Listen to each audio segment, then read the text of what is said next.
Recording in progress. Okay, people on Zoom, can you hear me okay?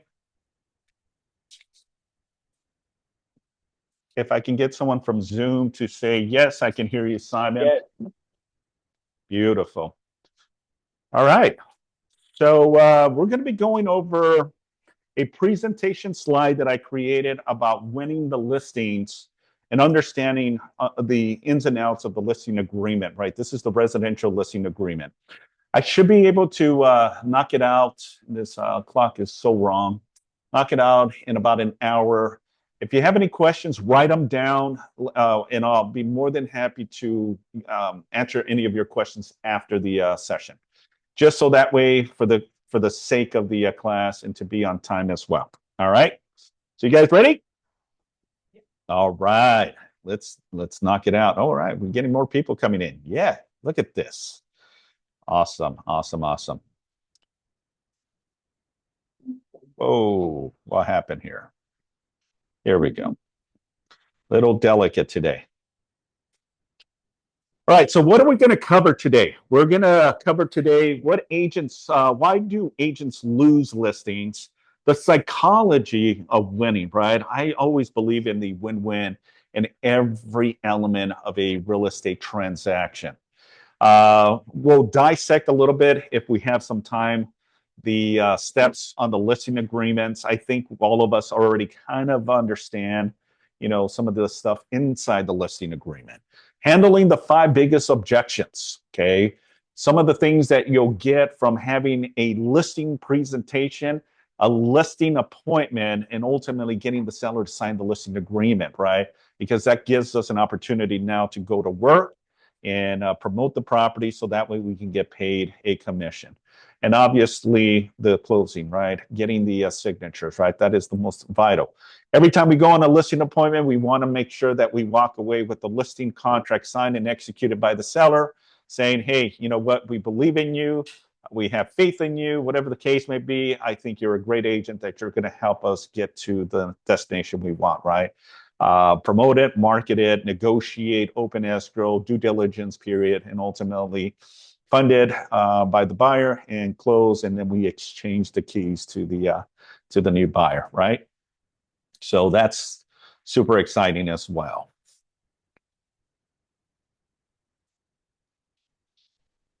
By the end of today's session, you'll get a better understanding on the listing agreement, explaining the major sections in plain English, handling objections, creating a certainty, right, and trust during the listing appointment, right? Because it has to be a mutual agreement, right?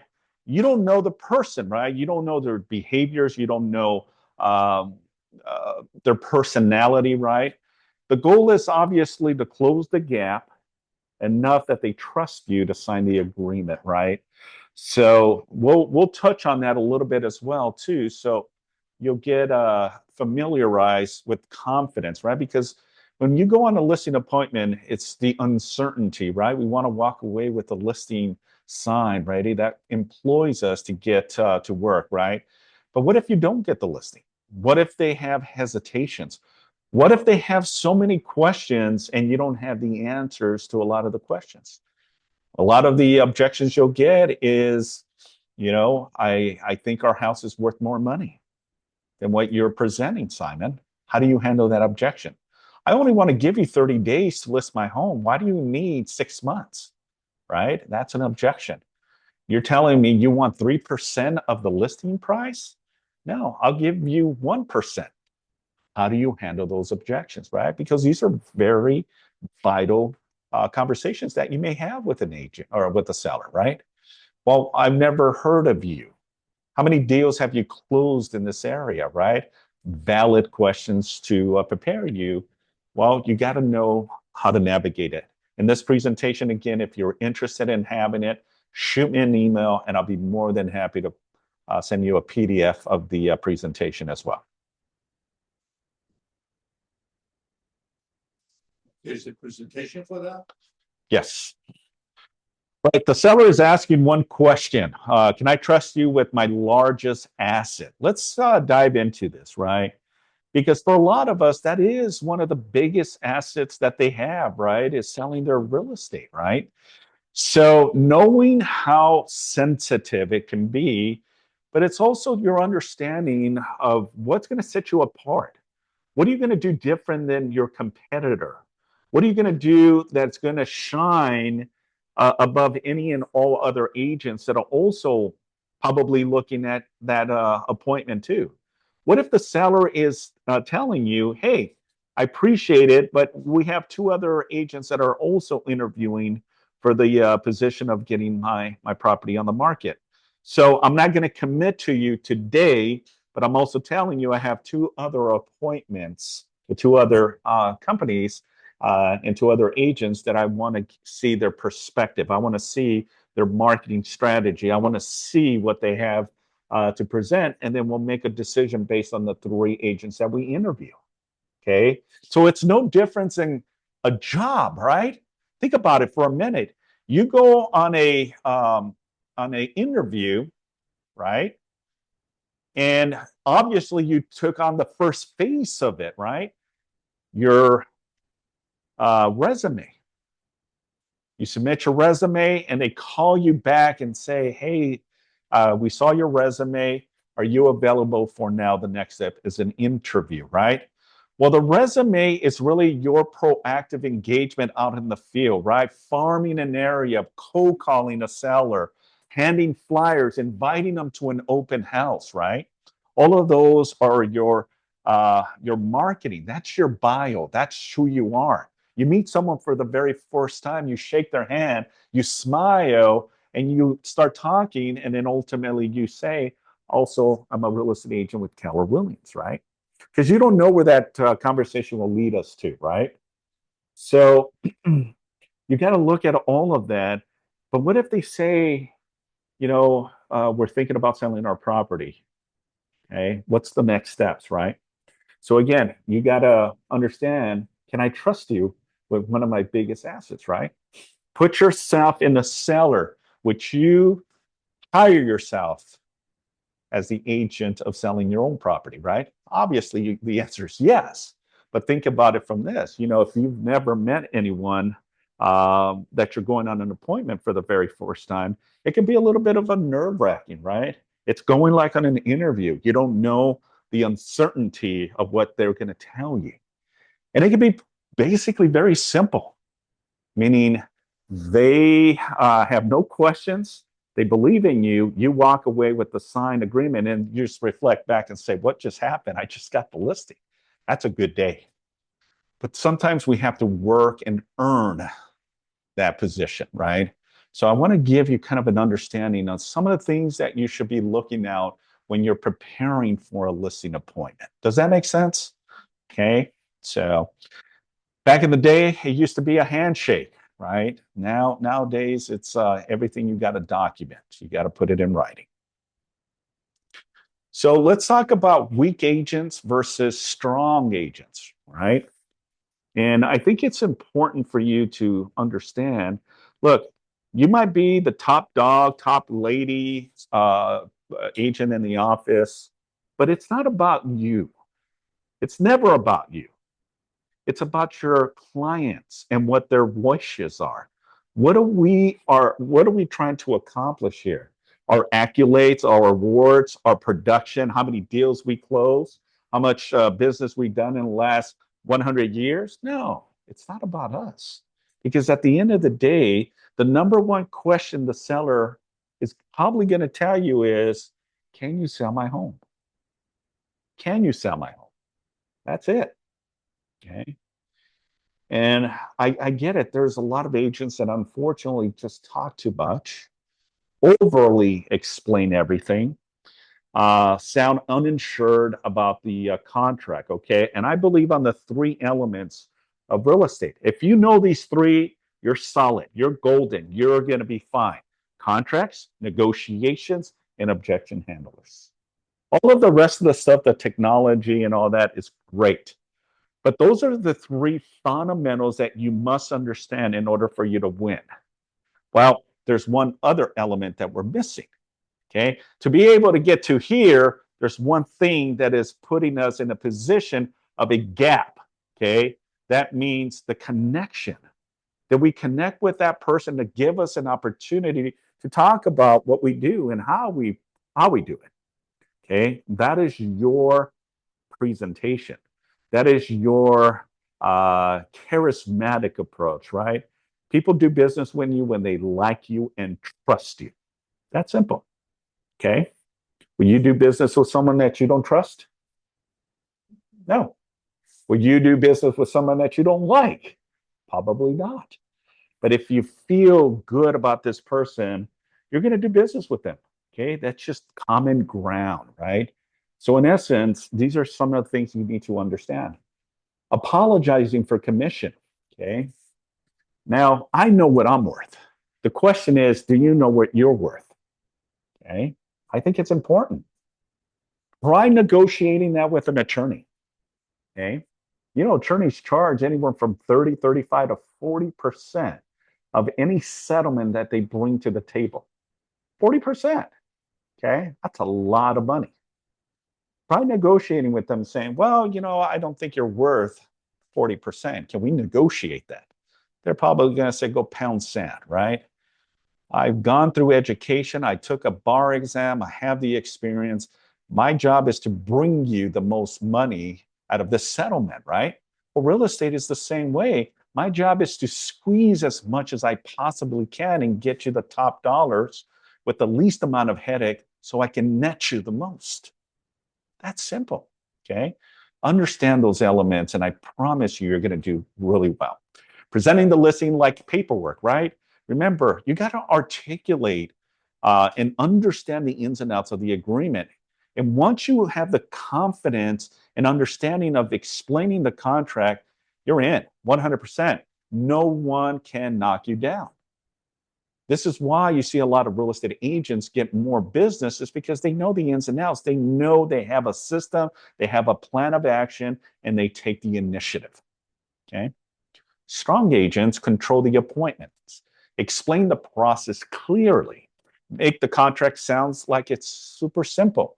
You know, and the beautiful things, ladies and gentlemen, that I love about the new listing agreement in the purchase agreement, it's references now. It has where it references something that, okay, what does this mean? It references to paragraph 15, subsection B, number 1 as an example, right? Oh, now it makes sense. And you can now read it and says, now I see where it's going with, right? Position yourself as the professional and ask for the signature. Okay, you've got to have the willingness and the ability to say, after this meeting, there's 3 things that's going to happen, Mr. and Mrs. Seller. 1, you're going to sign the listing agreement. 2, you're not going to sign this agreement. Or 3, I may not want to take this listing after all. Okay, why is that important? Because it shows your confidence. Because if the seller believes that their house is worth $10 million, right?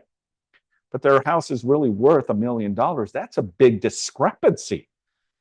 Are you going to list a home that is way overpriced?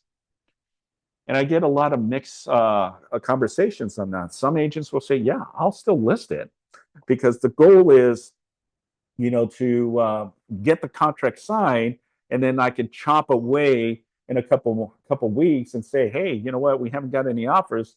Maybe it's time to do a price reduction, right? So there's no wrong and right answer to it, but it just depends on who you're talking to. I'm a person that I don't want to waste each other's time, and I'm going to be very candid with you and very specific and says, look, as much as I'd love to work with you and help you get to the next chapter of your life, I got to be honest with you. Based on the comps that I ran, your house is not worth $5 million. We should be at the, $3 million price points. Here's the proof. The black and white, the comps, the comparables show, based on the characteristics of your home, this is what properties are selling here in this neighborhood. Justify to me how you believe that your house is worth more than $1 million than your neighbors. Well, there's a swimming pool. Okay, how much is a swimming pool? Well, we spent $80,000. Okay. Well, that's 80,000. You're asking $1 million. Well, we put an AC. Well, how much did an AC cost you? Well, about $22,000. Okay, let's add the equation to it and add to it. But again, it's still not going to be a justifiable amount, right? You got to be able to have those heart-to-heart conversations with the seller. Okay. And then understand that you control the narrative of this, right? And if they believe that their home is worth more, then you got to make a decision. That's on you. That's the beautiful thing of being a independent contractor. You can make that decision if you still want to take on the listing or not. But at the end, I want to push to get that listing signed, right? Not necessarily force them, but I'm going to say, is there any additional questions before we get the ball rolling and having you sign this agreement? Okay. You got to ask for the business, ask for the order, right? You guys all want more listings? Hope the answer is yes. Absolutely. All right, so let's talk about it. Why do sellers hesitate? What are agents doing that creates doubt? Okay. Here's some of the elements that there is some questionable things that sellers may consider as, well, maybe this agent is just not the right fit for us, right? Too much jargon, too much pressure, no clear plan, weak value explanations, lack of confidence, right? Now, again, put yourself on the other side, offense, defense, right? You are the seller selling your property. Are you going to want a strong agent that has good negotiation skills and knows the ins and outs in marketing? Or are you going to just get anyone that says, I have a real estate license, I'm going to put it on the MLS and hope that it sells, right? So you got to ask yourself, are you the elite or are you the novice agent, right? Because there's a lot of novice agents out there that think they know what they're doing or trying to act like a real estate agent, right? No, you're professionals. Act like it, right? Be that agent that they want you to get them to the finish line, right?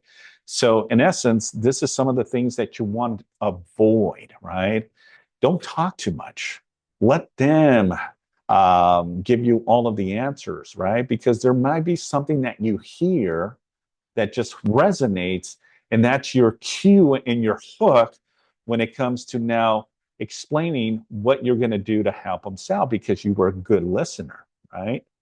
Now, real estate is not rocket science, folks, okay? It is complex, but it's not that difficult, okay?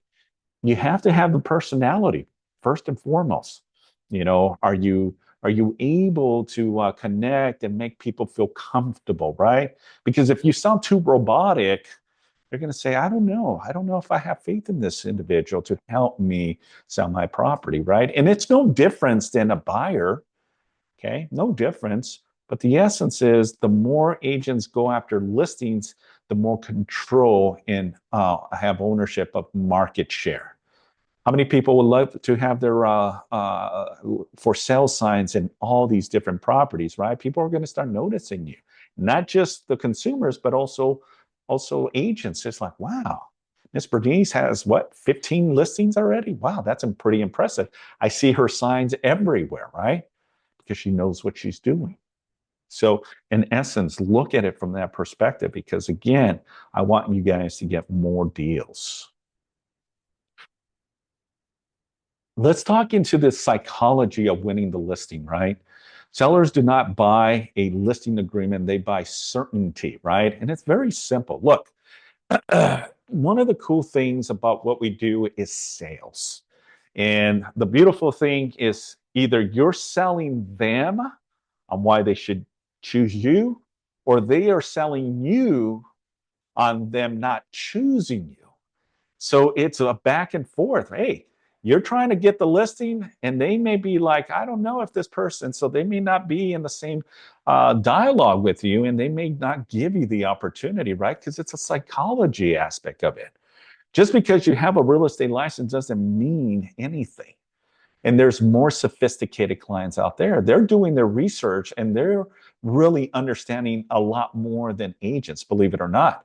The power of what we have now, which is technology, it's the internet, it's so resourceful. We have artificial intelligence now. We have so many ways and how to look at stuff, right? And more so, are you has some presence online, right? If I was to type in your name, are you going to populate as a local real estate agent, or there's nothing about you? Okay. Again, if you want to set a dent in an area that you want to focus on, are you doing everything possible to showcase and be that local brand, right? Because it's not the brokerage that sells real estate, right? It's you selling yourself to the consumer that will feel comfortable and confident in your ability to get them to where they need to go, right? And obviously the home sells itself, right? Because if it hits all the bells and whistles, they're going to say, yeah, I want to submit an offer. The question is it going to be you or your competitors, right? So look at it from that parameter in place too as well. But look at this image for a minute, right? You got two individuals here, right? You got a seller and a real estate agent, right? The clarity, the confidence, the trust, right?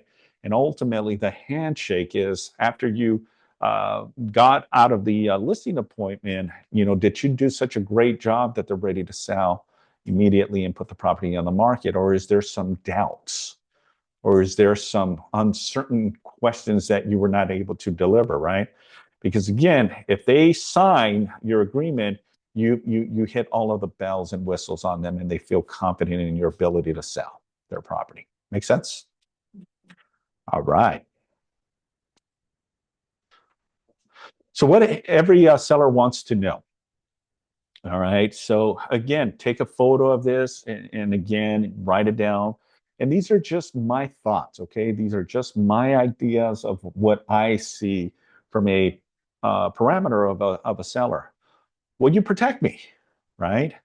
Who wants to be in a lawsuit? No one, right? Now, this is a disclaimer. I'm not an attorney.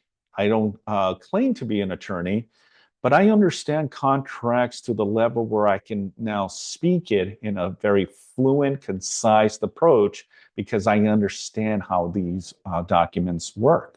And when you have that confidence and understanding, trust me, no one can penetrate this. Okay. And I've gone toe to toe with attorneys, and guess what?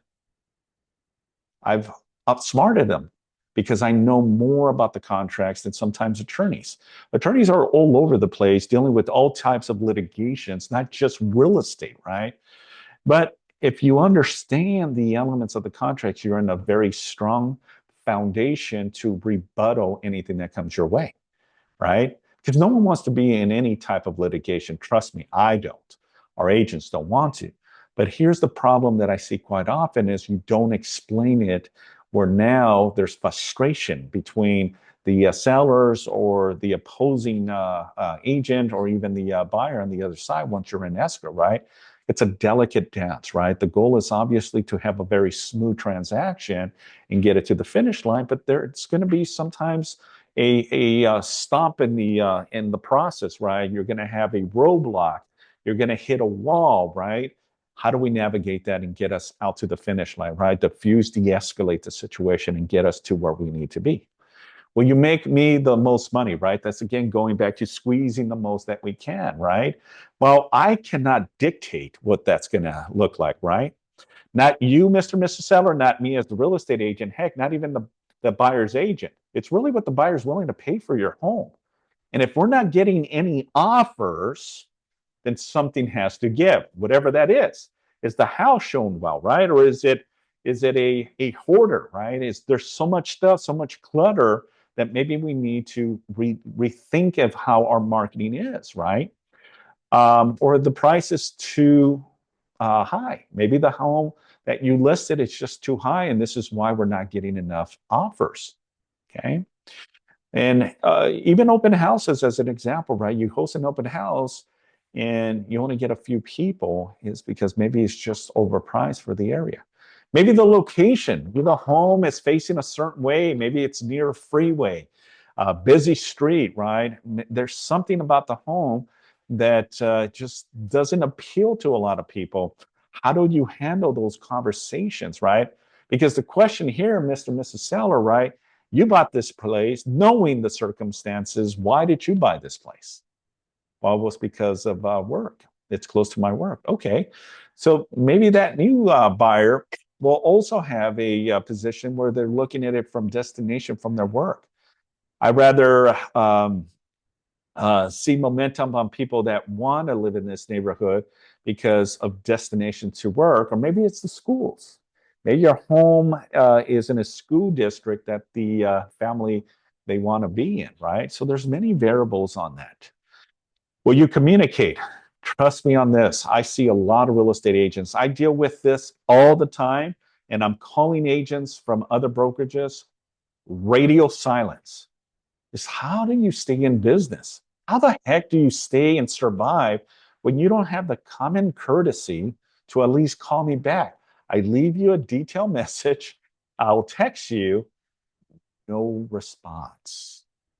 Wow, that's pretty sad. But that happens quite often. And I don't know why. I don't know why. Maybe they're so busy that they have 100 listings and you're just kind of on the crumbs to it. I don't know. But make an effort, right, to follow up. The good, the bad, and the ugly. Okay, I always talk about this, right? We always want to give good news, right? Hey, congratulations, we just sold your property, just recorded.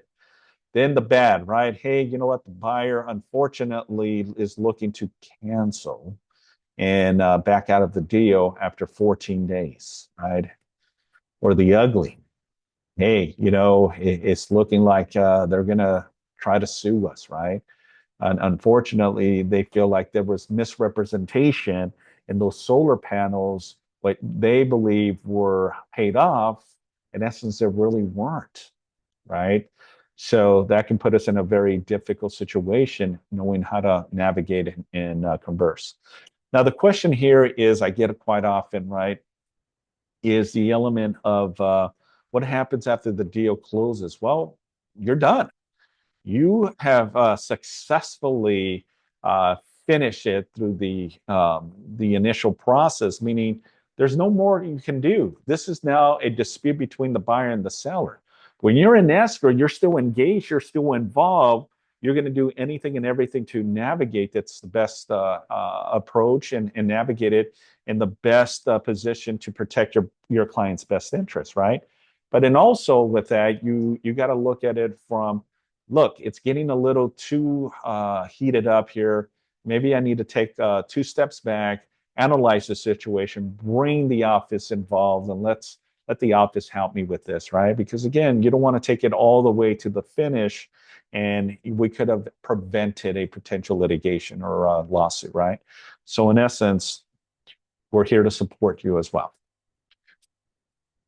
Will you actually get the home sold, right? I mean, it's very far and few, but it's a conversation. Is if I ask you, are you confident enough that you're going to be able to sell my home? And your answer is going to be what?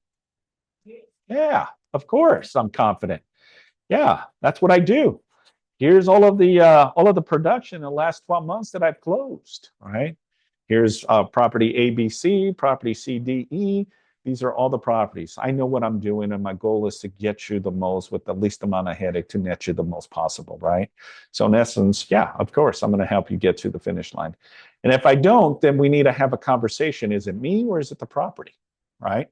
So think and be mindful about that.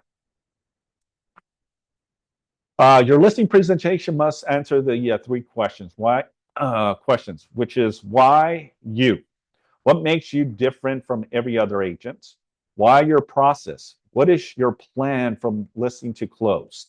And why now? Why sign today instead of thinking about it, right? So imagine this, right? If I was to say I am the seller and you're the agent that is interviewing to sell my property, right? Why would I hire you? What sets you apart? Tell me a little bit about you that I feel confident in your ability that you're going to get me where I need to be, right? So again, these are just very simple questions that may be brought to you, right? So look at it from that. Are you mentally, physically, and emotionally prepared to be able to answer some of these questions, right? This is why we talk about role playing, objection handlers, having an accountability partner, right? And asking, see, here's one of our newest students here, right? In essence, is the more you are prepared for it, the likelihood they're going to sign the agreement, right? So look at it from that perspective as well. Look, we all can build ourselves to be top-notch real estate professionals and understand contracts, but there's one thing that I cannot do is the action that to put forward, right? The emotions to go out there and prospect for opportunities, right? Because if you're not ready for it, then what are you going to do? You're going to wing it, or are you going to bring someone to help you?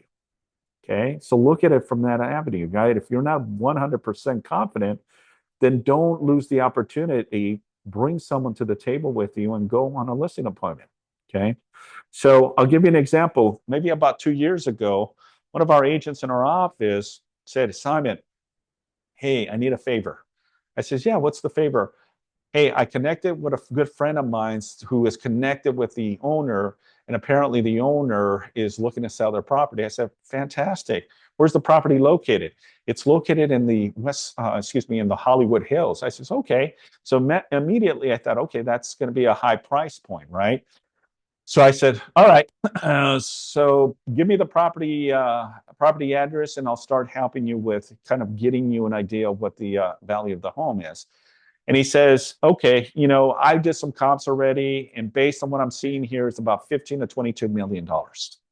15 to 22 million dollars. I said, that's a good payday, right? That's a very good payday. I says, cool. I had a feeling, it's the Hollywood Hills, so I know there's homes up in excess to even 80, 50, $100 million homes up there, right? Depending on the location, the size, and amenities, right? I says, wonderful. How soon do you think we can go on a listing appointment? He says, well, I'm trying to work with my friend who has the connections with the owner, and then I'll let you know. Okay, awesome. Well, I'm ready. So like a day or two, he calls me back and says, hey, are you available to come this Saturday, 11 o'clock? That's the only slot he's available. I says, looked at my calendar. I have nothing going on. Let me go ahead and do so. He goes, fantastic. So he was super excited, right? So went in there, started just analyzing the situation. In the back of my head, I'm thinking, okay, this is Hollywood Hills. I'm not familiar with that area, but I know there's a lot of heavy hitting agents out there, big top agents, right? People that we see on reality show out there, right? Because there's celebrity homes there as well. But it didn't bother me, okay? My number one goal is to kind of understand the elements. And I mean, we get there and it's a compound. I mean, it has a private door. You can't even see the property because it's surrounded by just up in the hills. It's just beautiful, like you're on a deserted area, right? The gate opens and there's a driveway, and it's like, holy moly, wow, this is pretty cool, right? I go, geez, this is awesome. So we go there, and then we meet up with his contact, his friend, who has the contact with the owner. So we get there, and the owner's big, tall guy, 6'5". He's into like I don't remember what it was, but it's something like he puts businesses together, acquisitions, something really big, and makes a lot of money. And the guy is stern. You can tell, like he has no emotions. So we go in there, we introduce, and we ask him, give us the grand tour of your home, right? And so he does. I mean, we literally spent almost 25, almost 30 minutes just the whole entire property, the end of the inside the property, outside of the property. And it was gorgeous, beautiful. There was two areas, two different streets because it was on the hillside. So he had another street where he can park, climb the stairs into the pool area, the spas, and just a zen, where you can just meditate there. It was just a gorgeous house, right? And I can tell that the agent who brought me in was nervous, right? Because he wanted the listing. He goes, look, Simon, if we get the listing, it's great. But if we don't get the listing, I'm okay with it. This is a good experience for me. I says, well, look, I can't promise you that the listing is going to be given to us. One, these type of clientels don't make fast decision, meaning they don't just ready to sign, right? They analyze, they take their time, they interview a lot of agents, not just us. So I can tell you, there's probably going to be another three other agents that are probably going to be talking to the agents. I was just preparing him because I didn't want to set the expectations that, me being there, we were going to be able to get the listing, right? So we get there, and I let him just spill the beans. Tell me everything about the property, and then I tell him, well, tell me, Mr. Seller, why are we here? And that's when the can of worms open up. He goes, well, the reason you guys are here is I'm going to put this property on the market, but where it stems from, I'm getting a divorce. I don't physically live here. The wife still lives here, and I travel because we have other properties in other parts of the world. But unfortunately, we're going to be splitting up and divorcing, and this is one of the assets. This is one of my dream homes. I remember when I bought this back in 1990. We put in like almost $1 million in renovations, and then he started showing us photos from back in the day, from the 90s, of the construction and the added square footage and the pool and all this stuff. It was kind of painting the picture for us. And we were just listening to all of this stuff because he got emotional. That's when I saw a break in him. Like, okay, there's a sentimental feeling for this because he obviously raised his kids here, and all of that, so he has a lot of memories, right? So it was an attachment for him. So I ran with that and all that. And I says, yeah, I completely understand. And I told him something kind of similar to what happened to me and, my split up and all that. And it just resonated, right? And at the end of the meeting is, he was very transparent, and he did say, you know what, Simon, I like what you guys ought to offer and everything. It just seems similar to what all of the other agents that I've been hearing. I says, oh, okay, tell me more. He goes, well, we're also looking at this person, and these are people that I already knew that are heavy hitters, right? Well, they said they're going to spend about $50,000 in marketing. I says, really? $50,000 of marketing? Tell me a little bit more. I was just curious. Who has pockets that deep to spend $50,000 in marketing? Well, they're going to market it to international clientele around the world. I says, great, okay. But what happens if they don't sell that property, and you end up canceling the listing? Do you think the agent is not going to want to recoup $50,000? So you got to be in a position of understanding, marketing is great, but it's not necessarily the marketing that sells the home.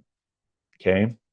It's pricing the home correctly and talking to a lot of people. My number one goal here for you, Mr. Seller, is to get at least 200 to 300 individuals that live in the area and start prospecting to them and saying, hey, this property will be coming on the market. Do you know of anyone that is looking or considering and moving into this neighborhood, right? You got to be proactive in your approach. And he says, you know what? I didn't hear that from the other agents. They were just showing me all of this marketing stuff. I says, yeah, and that's all great. We're going to do the same thing. I'm just not going to spend $50,000. Okay. But we're going to market your property and get you the most possible, because the essence is, again, it's not what I say. It's not what what you say. It's what the buyer is willing to pay for the property. Remember, there still has to be an appraisal. So we have to know how to, dial in on the price, because if we don't price it well, this property is going to sit on the market. And then you and I are going to be having a conversation 4 to 6 months from now, and the listing is going to expire. I don't want that. My job is to sell the home. I'm not in the babysitting. I want to give you the most possible. But if we don't price it now correctly, we're not going to see the results, right? So we walked out of there. He felt comfortable and confident, and then thinking, okay, it was good. We got a second interview with them, so that was super exciting to hear. Like, yeah, they want us to come back. And I says, I'll be darned. I didn't even think about that. I thought, okay, they're going to go with another direction. So when he said, hey, they want to talk to us again, So we go back again, and now we meet at his office, which is on the Sunset Strip. And beautiful place overlooking the mountains. You can see the Hollywood Hill, excuse me, the Hollywood sign.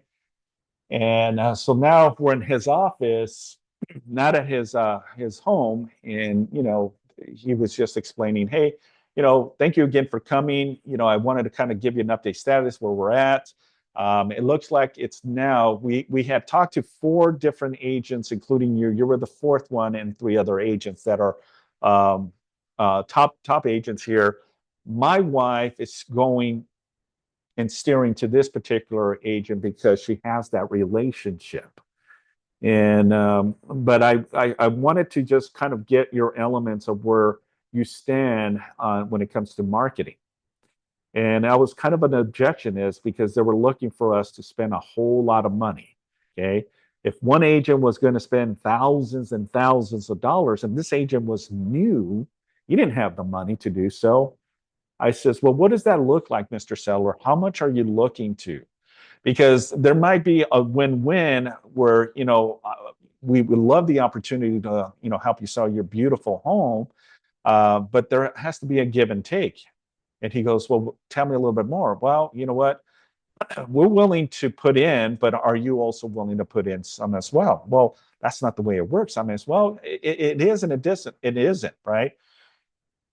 It's all about negotiations. If you want so much marketing, right, which this seller wanted, is I need some skin in the game. I'm not going to sacrifice all of this. And I was being very candid with him, right?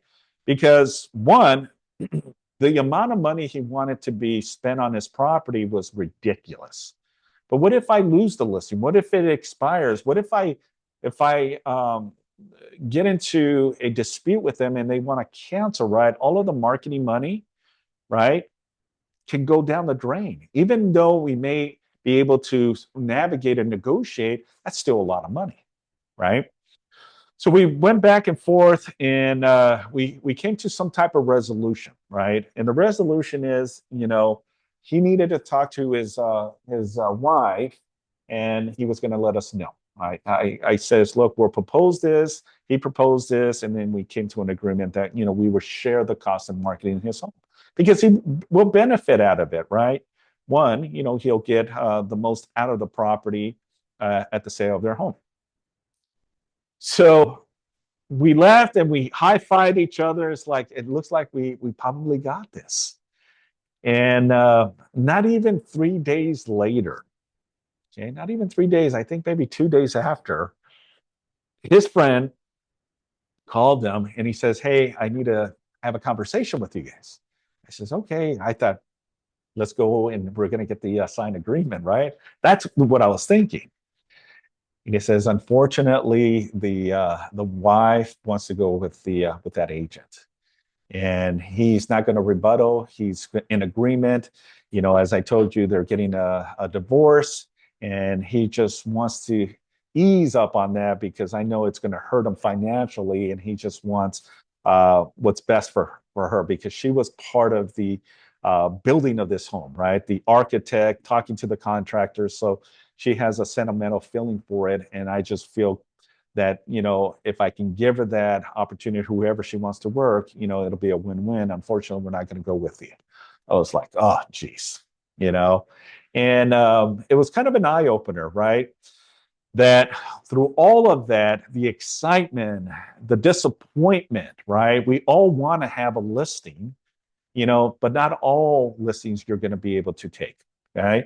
And the truth of the matter of this scenario was it was a good learning lessons for both of us, for me as well, and for the agent that brought me into this.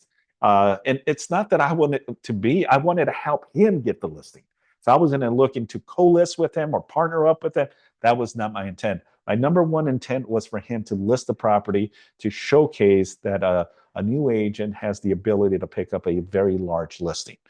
And, he thanked me. He was grateful. He learned from it. And it's like, as much as we'd love to have that listing, we unfortunately didn't. And you have to be okay with it. So the essence is understanding the initial process that, you may go on a lot of appointments, do a lot of listing presentations. You got to be okay that you're not going to always get the listing. You can be as good as you possibly can, be polished, and give, really good objections and understand the inside of the contracts, right? You still may not get the listing. And you got to be okay with that, right? It's a numbers game at the end of the day. So the essence is you got to ask more questions and get deep into the root of what their motivation is. Because if there's not a motivation, you're not going to see the results. It's just a waste of time for both of you, right? And more so your time, because you can be out there looking at other people that are motivated to sell their home, right? So let's get into the understanding of the listing agreement, right? So the goal is not to read every paragraph word to word, right?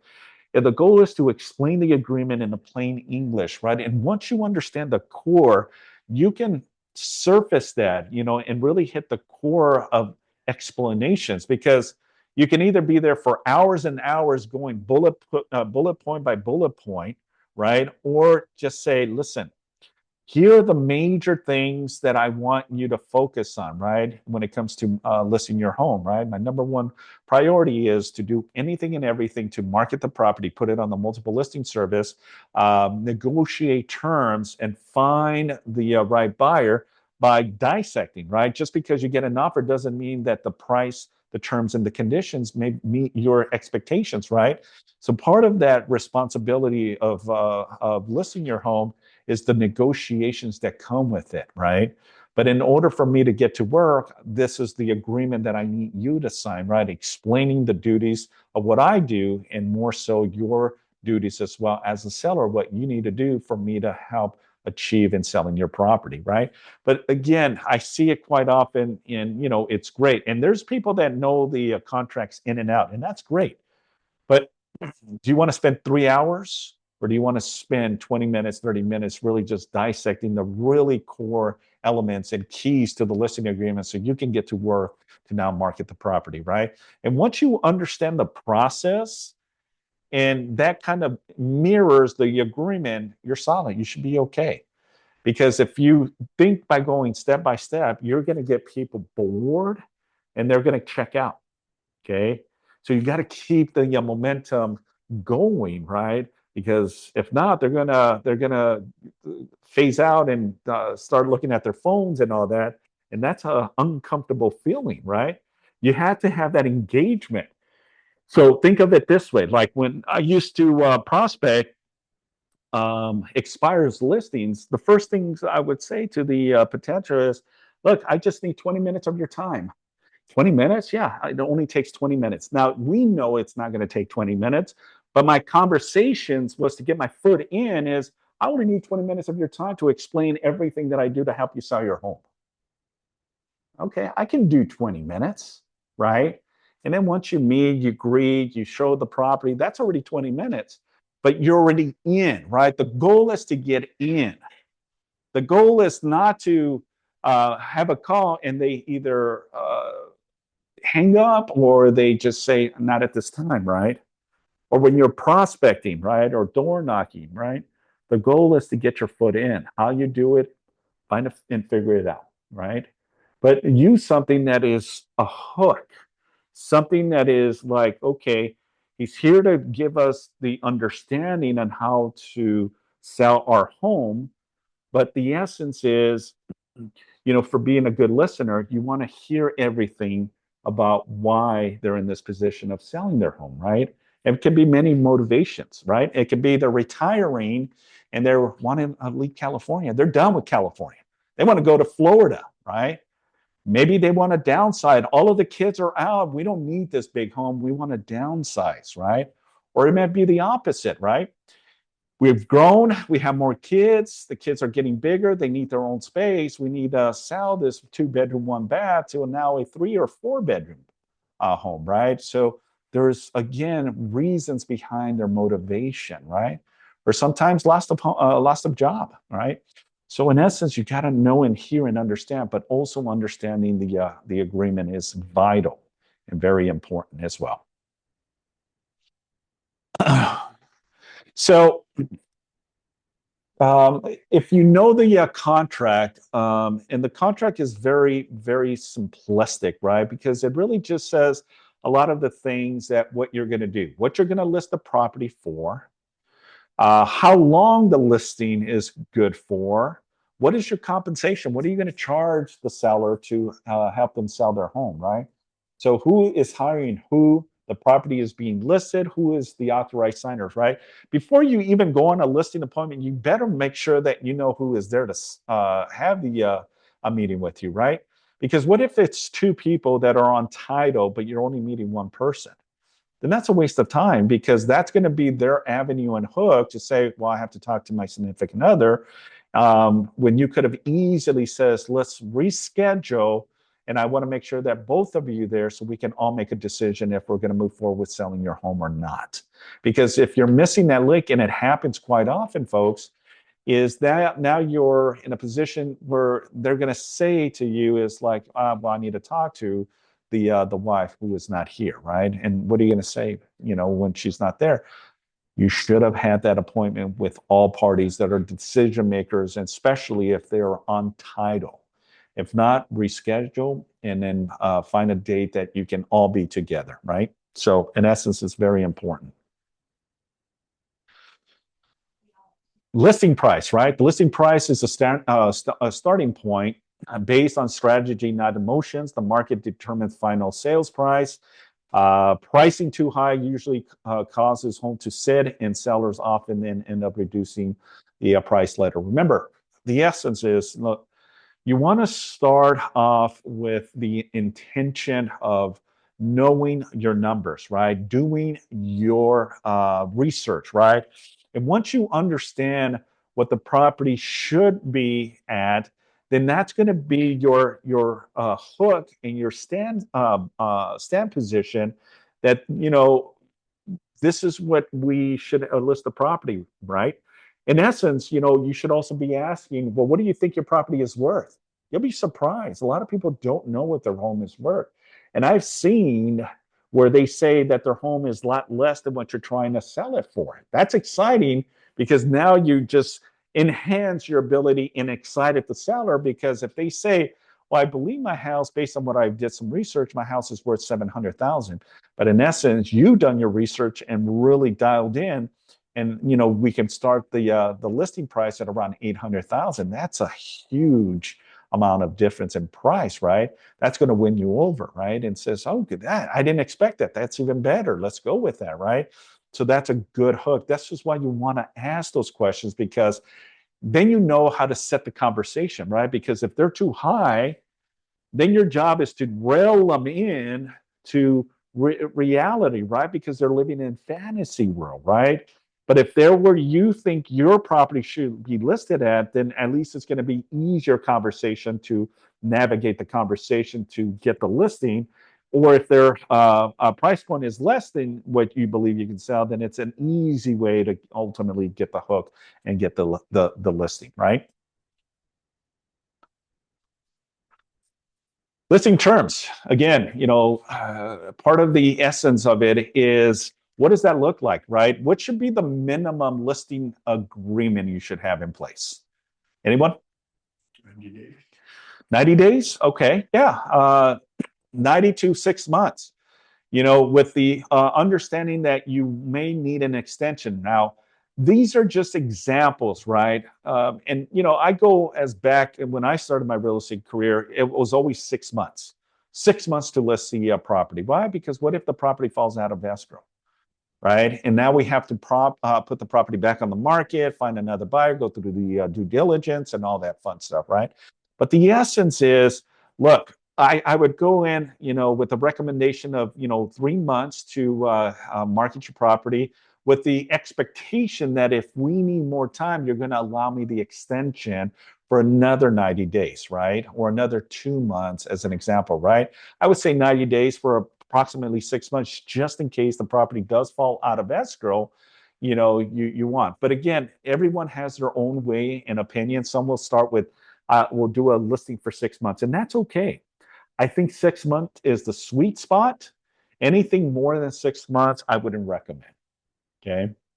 One, I wouldn't sign an agreement that is more than 6 months because that means I'm tied for 6 months with you. Okay. I like you, but I don't like you enough that I want my house sold, right? So again, it's just a reinsurance, right? You gotta understand that the buyer is looking at you to help them sell the home, right? So 90 to 6 months is probably the sweet spot. Compensation. This is where most agents collapse, right? Do not say it's just our normal commission. I know it seems high. I can lower it if I have to. Instead, refrain from it and show the value proposition, right? And I'm sorry why it crossed it out. It shouldn't have done that. The cheapest agents rarely net the sellers the most money, right? Remember what I said earlier on. I says, what is your value proposition, right? What can you bring to the table that is going to set you apart, right? Because it shouldn't be just about your commission.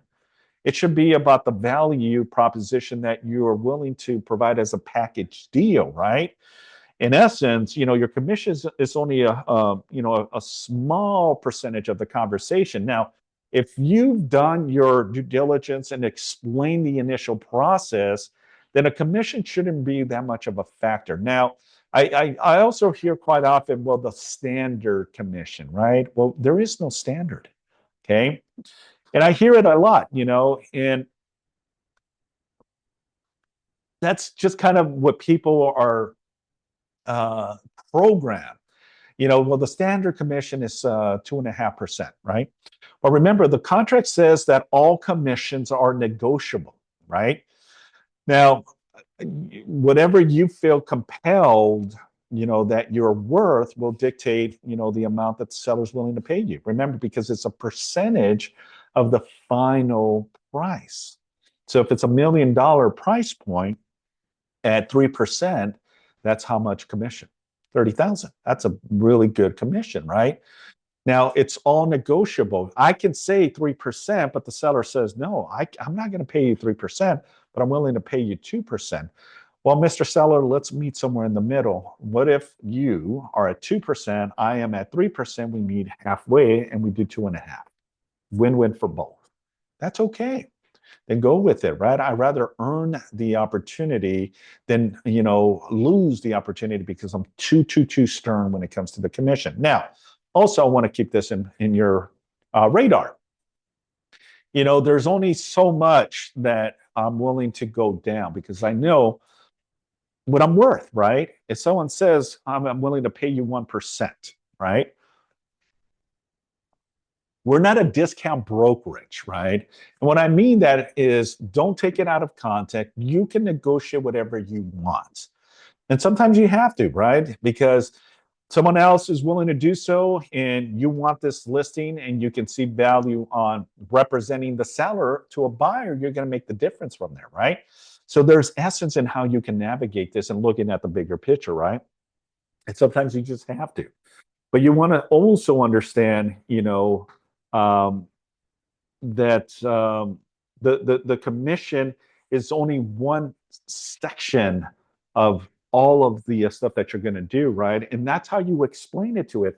Mr. and Mrs. Sellers, I completely respect the position of offering me 2%, but let me explain why I do what I do in selling property and giving you the most with the least amount of headache to net you the most. And then you go through the list of different things that you're going to showcase, right? Then it shows the value proposition. But at the end, it's your position, your decision, right? You're an independent contractor. You run with it and decide what that looks like, right? So, I see it as value that is as long as you get the listing, even though you get a small commission out of it, you may represent them on the buy side. You may get a buyer and double in it. And now the buyer pays you additional commission or the seller's willing to pay you an additional to navigate that, right? So there's many ways that you can earn a little bit more. So compensation, what changes? Compensation is negotiable and agreed upon between the seller and the broker. Possible offer compensation to buyer broker. Seller must approve before any amount is offered. With everything that happened about 2 years ago in 2024 of the National Association of Realtor settlement, Agents must prepare to explain the three changes clearly in every listing, right? Because back in the day, the listing agreement had the cooperating compensation, meaning we would charge 6% and then we would offer 3.5% to any buyer's agent that would bring us a ready, willing, and able buyer, right? Well, that has been removed. The listing agreement, the MLS doesn't even have compensation anymore. So when someone is talking to you, you're only negotiating your own commission, not the buyer's agent. So you got to know how to explain that to them, because the essence is if they believe that they're responsible to pay the buyer's agent commission, that's a violation. And this is what stirred up all of the lawsuits that happened 2 years ago, where Keller Williams wrote a big check, Compass wrote a big check, Century 21 wrote a big check because of practicing. Okay, so that has been eliminated. Now, commissions is only between you and the seller. Okay, there's also language on the listing agreement that says of a unrepresented buyer, meaning if the buyer comes to you in an open house and says, I'm not working with an agent, I don't want to pay you a commission, then the seller can also pay you additional compensation to do the paperwork necessary to help the seller sell their home. And that's perfectly legitimate to do so. Or the buyer can pay you commission as well. That's the beautiful thing. Imagine if you're getting 3% from the seller and then you get another 2.5 or 3% from the buyer. That's okay. It's all negotiable. Okay, so that's the beautiful thing about these agreements.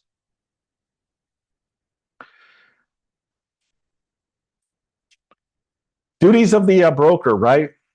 Professional photography, MLS exposure, marketing, negotiating, contract management, disclosure, guidance, communication, problem solving, right? So again, the standard stuff, right? These are some of the elements that will get you to the finish line, right? Without beautiful photography done, you're not going to see a lot of eyes on it.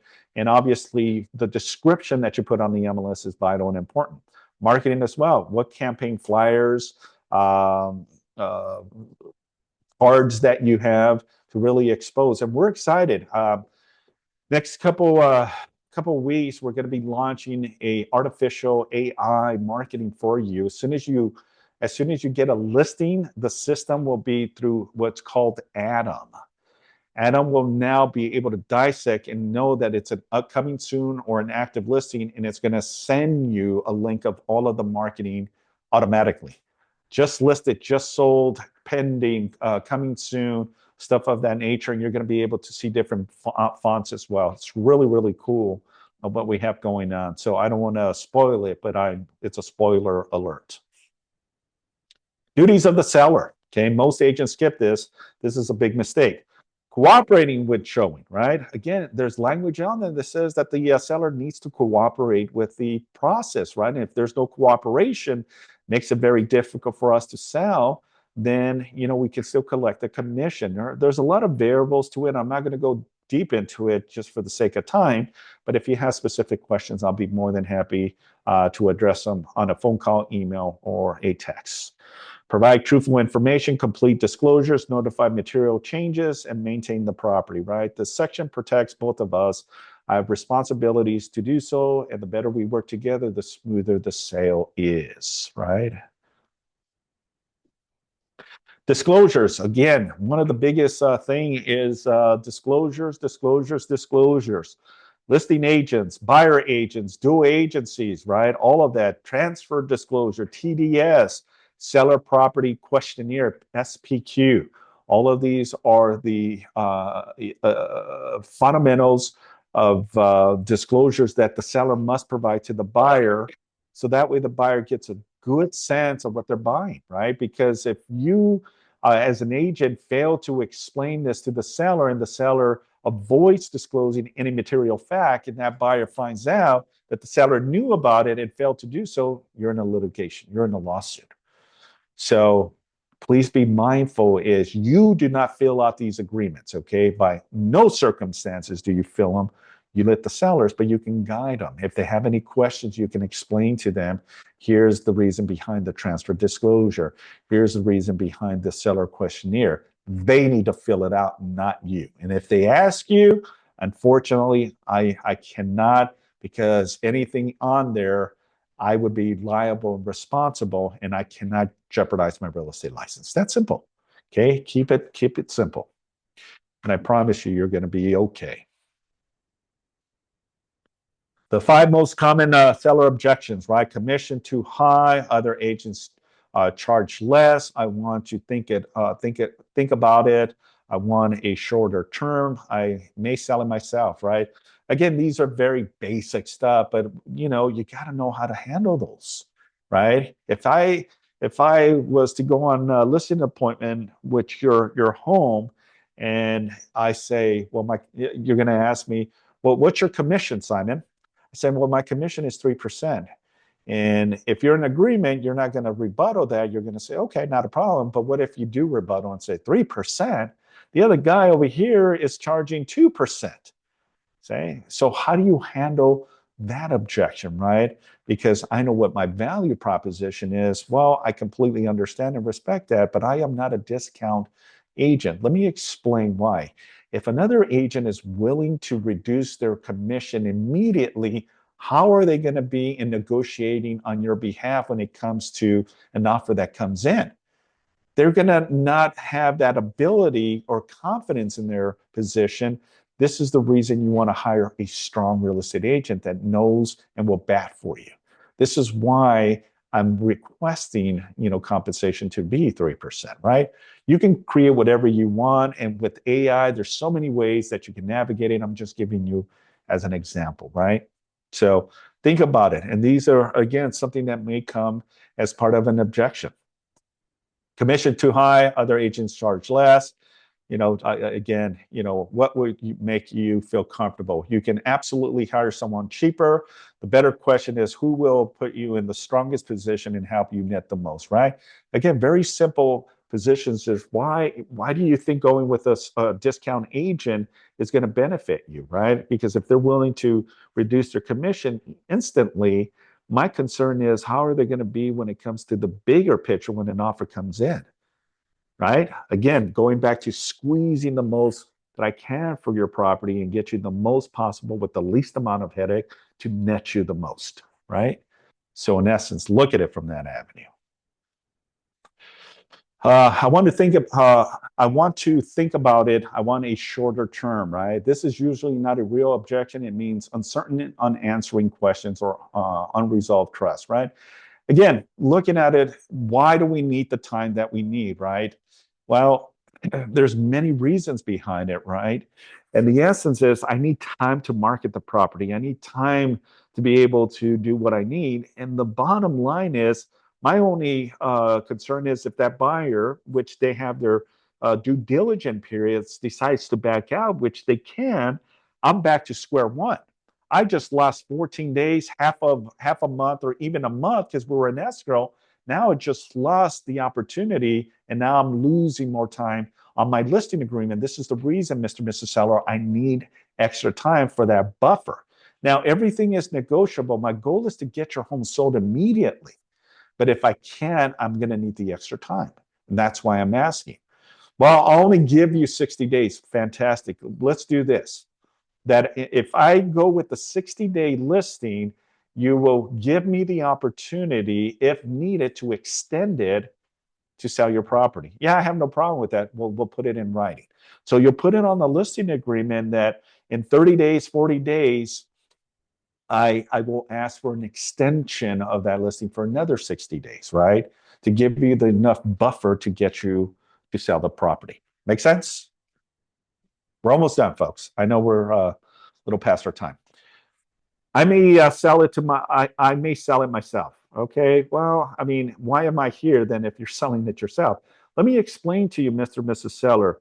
There's a lot of risk. When I started my real estate career 30 years ago, there was only 5 pages when it came to the purchase agreement.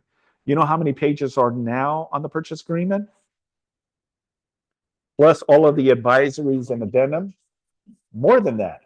There's close to, with the BRBC and all that fun stuff, advisories, there's probably about 38, 42 different forms now that is part of the purchase agreement. It's not just the purchase agreement, and I get it. The purchase agreement is one, but all of the advisories that come. Mr. and Mrs. Seller, it's not like it used to be. And, I understand that you want to save a commission, but no commission um, that you're willing to save is worth a litigation or lawsuit. The minimum lawsuits that are happening right now are $50,000 to $100,000 for what is it? Non-disclosures, knowing something but you failed to disclose, or leases. Right now, leases are one of the biggest things. Solar leases, filters, water filters are some of the common things that we're seeing right now with issues going on.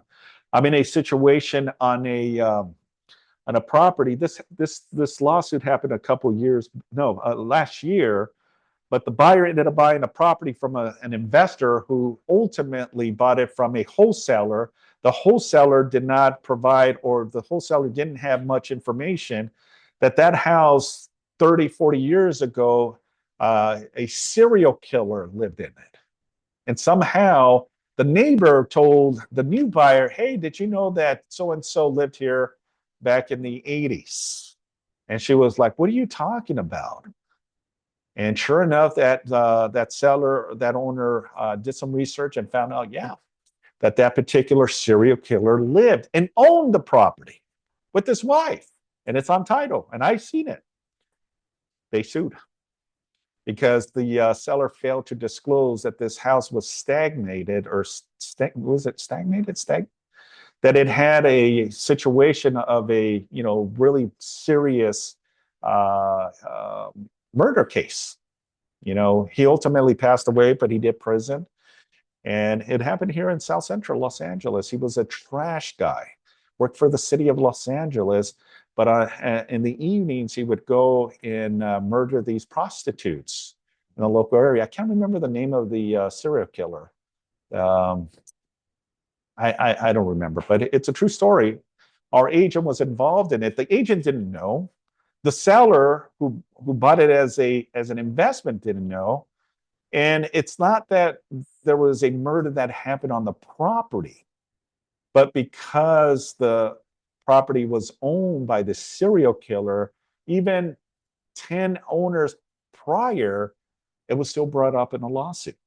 Okay. And now we have to defend that, right? So again, disclose, material fact, all of that is important. And these are elements that you need to explain to if an owner is trying to do a for sale by owner. Okay. Post-closing for signatures, again, understand your role is, when you're ready to get to the finish line, based on everything we've discussed, do you feel comfortable moving forward so we can get the property on the market? Agent A, present the agreement in 3 minutes, handle one objection, close for the signature. Agent B, act as a seller, deliver one different objection, 5 suggestions. I need to think about it. I need to speak to my spouse. Let's start the price higher. The other agent will do it for a lot less commission. I'm not ready to sell. Remember, you got to be assertive. The goal is you walk in with confidence, understanding, with the goal of getting the signed agreement so that way you can get to work in marketing the property, right? I think it's pretty self-explanatory, right? And then just the final, the listing agreement is not paperwork. It is the sale presentation. They are signing because they believe in your understanding it better than anyone else and guide them safely through the initial process. With that, it's a very, I guess, understanding approach is, look, the more listing appointments you go, the better you're going to feel, the more sharper you're going to come, the more polished, the more appointments you go. It's the agents that are not going on appointments. And again, fully transparent. Even if you don't get the listing, that's okay. Don't freak out. Don't worry. Go out on more listings. Okay. And I promise you, the more no's you get, eventually you'll get a yes. Okay. So with that, that concludes today's presentation. Any final questions? Let me take a look at any questions on chat, but yeah, there was a couple of things here. Let's see. All right. So thank you and thank you. All right, cool. No questions whatsoever. I think it's pretty self-explanatory. And again, if you want a copy of this presentation, just send me an email and I'll be more than happy to send it out. With that, that concludes. I appreciate you all in class. Thank you very much for being here. I know it's a Friday. You could be doing out there prospecting, get ready for tomorrow, but I think it's important to also understand that it's going to be okay. Look, we got a lot of amazing real estate agents that are willing to go with you on a listing appointment if you just feel that you need that extra support. We're all here to support you. With that, enjoy your weekend, and I will see you in our next contract class. Thanks, everyone. Something off the subject here. Uh-huh. Sorry. What is this little thing that is going